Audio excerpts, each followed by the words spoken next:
In the year 1821, a German physicist made a discovery that would forever change the way we think about energy. He pressed two different metals together, applied heat from a candle, and witnessed something extraordinary. A compass needle moved. With this simple experiment, he had just converted heat directly into electricity. There was no need for turbines, steam, or any moving parts. The device cost almost nothing to make, yet its implications were far-reaching. By the end of this story, you'll understand exactly why such a powerful invention never gained widespread attention. The man behind this groundbreaking discovery was Thomas Jan Seebeck. He was working in his laboratory in Berlin when he joined a loop of bismuth and copper, heated one junction with a small flame, and observed something remarkable. A nearby compass needle shifted. Electricity was flowing through the metal loop. No battery, no chemical reaction, no mechanical input, just heat. The Prussian Academy of Sciences recorded this discovery that same year. However, Seebeck himself misidentified the phenomenon, calling it thermomagnetic. It was only later that the Danish physicist Hans Christian Ørsted corrected the interpretation. A temperature difference across two dissimilar metals produces a voltage. This is what we now call the Seebeck effect, a principle discovered over 200 years ago. 13 years after Seebeck's revelation, in the year 1834, a French watchmaker named Jean-Charles Honest Peltier made another breakthrough. He ran an electrical current through a junction of bismuth and antimony and measured something entirely unexpected. One side of the junction became hot, while the other side grew cold. Peltier had discovered the reverse of Seebeck's effect. Together, these two discoveries proved something extraordinary.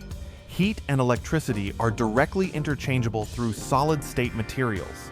No turbines, no generators, no moving parts of any kind. By the 1840s, the scientific community across Europe fully grasped the concept of thermoelectric conversion. The physics was settled, but the Industrial Revolution had already chosen its path. Coal-fired steam engines were pumping vast amounts of money into the pockets of factory owners and railroad magnates. For every dollar spent researching thermoelectrics, around 200 were spent developing steam power. The technology that could have decentralized electricity generation was quietly shelved, not because it didn't work, but because it threatened the wealthy men who were already profiting from the status quo. But one government did not forget this technology. In fact, they used it in secret, deploying thousands of thermoelectric generators across some of the most remote territories on Earth. Picture what happens inside a small semiconductor chip, about the size of a matchbox. The most common material used today is bismuth telluride. When one side of this chip touches something hot and the other side stays cool, electrons inside the material begin migrating from the hot side toward the cold side. This steady movement of charge carriers creates an electrical current. The temperature difference itself becomes the engine. The voltage generated from a single junction is tiny, measured in microvolts. But if you wire dozens of these junctions together in a series arrangement, called a thermopile, the voltages stack up into something genuinely useful. The efficiency of thermoelectric materials is measured by a dimensionless value called ZT. For most of the 20th century, the best commercial materials had a ZT of around 1, meaning they converted roughly 5 to 8% of heat into electricity. In comparison, a coal power plant operates at around 33% efficiency. But here's where the story becomes fascinating. Thermoelectric generators do not compete with power plants. They harvest waste heat energy that is being discarded anyway. When the input cost is zero, even 5% efficiency means free electricity from energy that is already being wasted. And this is where it becomes practical. A standard Peltier module, the TE12706, can be bought for just $3 to $5. Pair that with a $2 aluminum finned heatsink, a $1 tube of thermal compound, and a $2 boost converter circuit, and you now have a functioning thermoelectric generator for just $10. Put it on top of a wood stove with a temperature difference of 100 degrees Celsius, and it can produce 2 to 4 watts of continuous power, enough to charge a smartphone or run LED lighting through the night. This is real, practical energy harvested from a source that's already there, just waiting to be tapped. But there is more. While the world was largely unaware of thermoelectric's potential, there was one government that quietly put this technology to work. In the 1950s, the Soviet Union began manufacturing thousands of thermoelectric generators under the military designation TGK-3. These compact devices were designed to clamp directly onto ordinary kerosene lamps in rural homes scattered across Siberia. The kerosene flame provided the heat source on one side, while the brutal Siberian winter served as the cold sink on the other. Temperature differentials regularly exceeded 150 degrees Celsius. The output of these generators was enough to power radio receivers in villages that had never seen a single power line. The entire program was conducted in complete secrecy, and the technology was never publicized in the West. But the Soviets weren't the only ones to adopt this technology. In 1977, engineers at NASA's Jet Propulsion Laboratory equipped both Voyager 1 and Voyager 2 with radioisotope thermoelectric generators, known as RTGs. These generators use the radioactive decay heat of plutonium-238 on one side and the absolute cold of deep space on the other. The same Seebeck effect discovered back in 1821 is still powering these spacecraft. Today, Voyager 1 is over 15 billion miles from Earth, the farthest human-made object in existence. Its thermoelectric generator is still producing electricity after 48 years. The same technology is also powering NASA's Curiosity rover on Mars, and every one of NASA's most critical and distant missions depends entirely on thermoelectric generators. The quiet adoption of thermoelectrics extends even further. In the early 2000s, automakers like BMW and Ford began integrating thermoelectric climate control systems into vehicle seats. The technology allows for energy-efficient heating and cooling for passengers while using the vehicle's existing electrical system. The United States military even field-tested thermoelectric stoves in Afghanistan, using them to provide power to troops in remote locations where conventional power sources were unavailable. In Japan, the company Komatsu reported successful energy recovery from steel furnace waste heat using thermoelectric recovery arrays as early as 2009. The technology has been proven in a variety of sectors: industry, space exploration, military, and now, even in consumer vehicles. It works in environments as extreme as the cold vacuum of space and as intense as the heat of a steel furnace. It has powered everything from radio networks in the Soviet Union to the Mars rover, all while remaining largely unknown to the general public. The question now arises, if it works so successfully in these demanding applications, why is it still so difficult for ordinary people to use it in their homes?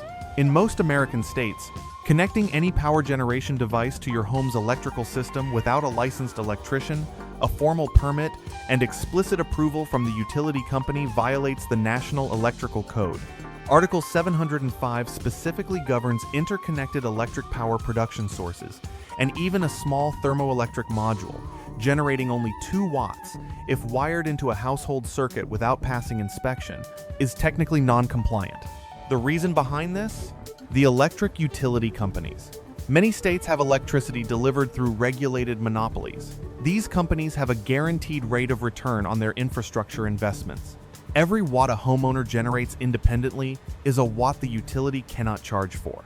The Edison Electric Institute has poured over $100 million into lobbying efforts since 2010 alone to ensure that distributed generation like home solar panels or thermoelectric generators remains tightly regulated. The influence of these utility companies on government policy is evident. Take Spain, for example. In 2015, the Spanish government passed Royal Decree 900, which imposed fees on any household generating its own electricity, even if they were not connected to the public grid. Families who produced power on their own rooftops were taxed. The law was pushed through by Spain's dominant utility corporations. Although the legislation was eventually repealed in 2018, it set a dangerous precedent. When a technology threatens utility company profits, regulation can quickly become a weapon. Then, there's the efficiency argument. Critics argue that thermoelectric generators only convert 5 to 8% of heat into electricity, comparing them to primary power generation systems like coal plants. But this comparison is misleading and fails to address the core advantage of thermoelectrics. They don't compete with power plants, they harvest waste heat. In fact, around 67% of all energy consumed in the United States each year is rejected as waste heat. Even recovering a small fraction of that enormous waste stream could generate tens of gigawatts of electrical capacity that currently doesn't exist. So, while 5% efficiency might seem low compared to power plants, it's important to recognize that it's not about efficiency in the traditional sense. When the input cost is zero, as it is with waste heat, even a small amount of efficiency can generate free, usable electricity. This energy is already available, being wasted every day. And all thermoelectric generators do is intercept some of that wasted energy before it disappears into the environment. Now, here's the real kicker. You can build your own thermoelectric generator with just a few inexpensive parts. Here's exactly what you need. One Tech 112706 Peltier module, which costs around $3 to $5. One aluminum finned heatsink, about $2. One tube of thermal compound for just $1. One MT3608 DC to DC boost converter for approximately $2. Total cost, under $10. That's all. With these simple components, you can create a thermoelectric generator that will generate electricity from heat you already have. Attach the hot side of the Peltier module to any consistent heat source, whether it's a wood stove, a furnace, or even a campfire. On the cold side, fix the heat sink, which will dissipate the heat into the air. Use the boost converter to step up the voltage, and within minutes, you'll have stable 5V power, easily accessible through a USB connection. This setup can produce 2 to 4 watts of continuous power, enough to charge a smartphone, enough to power LED lighting all night long, and all of this powered by heat you were already using. This isn't some far-off technology, it's practical, it's affordable, and it's already available to you. What's even more impressive is how real-world applications have taken thermoelectric technology further. Researcher Paul Shortino at the University of Nevada in Reno mounted a 4-module thermoelectric array onto a standard residential wood stove. The system consistently delivered 10 to 15 watts of continuous electricity. This was enough to power an entire off-grid LED lighting system. In fact, it was also enough to charge a laptop computer. Imagine that. Families living in rural cabins, completely off the grid, running lights and radios powered entirely by the same stove they already use to heat their homes. This is not about abandoning the electrical grid, but rather about taking advantage of the wasted energy that is already present in our homes. The energy is already there, and now we have the ability to harness it. It's a simple yet powerful concept. A cheap thermoelectric module, a heat source you already have, and you can generate electricity without relying on traditional utility systems. And what's more, the energy you generate can't be metered by any utility company. No monthly bills, no middlemen, just pure, free electricity. The future of thermoelectric power in homes could be revolutionary. A simple setup with a thermoelectric module could empower people to harvest energy from everyday sources, heat from stoves, exhaust pipes, or even the warmth of a radiator. With the right connections and components, this energy could be used to power small electronics, charge batteries, or even help off-grid homes become more self-sufficient. The key challenge now is awareness. While this technology has been quietly in use for decades, in places like the Soviet Union, NASA missions, and military stoves, it's not yet a common part of everyday life for most people. Why? Because the centralized energy model, where large corporations control the generation and distribution of electricity, has held firm, and home energy generation technologies like this threaten that model. But as more people learn about thermoelectrics and how they can harness their own waste heat, this could change. The energy is there, it's free, and it's waiting to be tapped. Thermoelectric power could offer an affordable, sustainable way for people to take control of their own energy needs right in their own homes. So, let's recap what we've learned together. We've uncovered a discovery made in 1821 that still holds true today. A discovery that has powered space missions, military devices, and now, thanks to advancements in technology, can power your home. We've seen how thermoelectrics have quietly been used for decades, from the Soviet Union's radio networks to NASA's spacecraft, and now in automobiles and even military stoves. We've also learned that this technology is already accessible and affordable. With just a few dollars and a bit of effort, you can create your own thermoelectric generator, harnessing the energy that's being wasted in your home every day. But here's the thing. While thermoelectric generators offer a solution to capture waste energy and create electricity, the utility companies who stand to lose revenue from decentralized energy production are pushing back. They've lobbied to make it difficult for homeowners to generate their own electricity, passing laws and regulations that make it harder for you to use this technology at home. The question is, are you going to let them stop you from taking control of your own energy? The physics can't be unlearned. The components can't be uninvented. The knowledge you've gained today cannot be taken away from you. It's time to embrace the future of energy and put it to use. A world of free, clean energy is within your reach. It's time to take action, and the first step starts with you.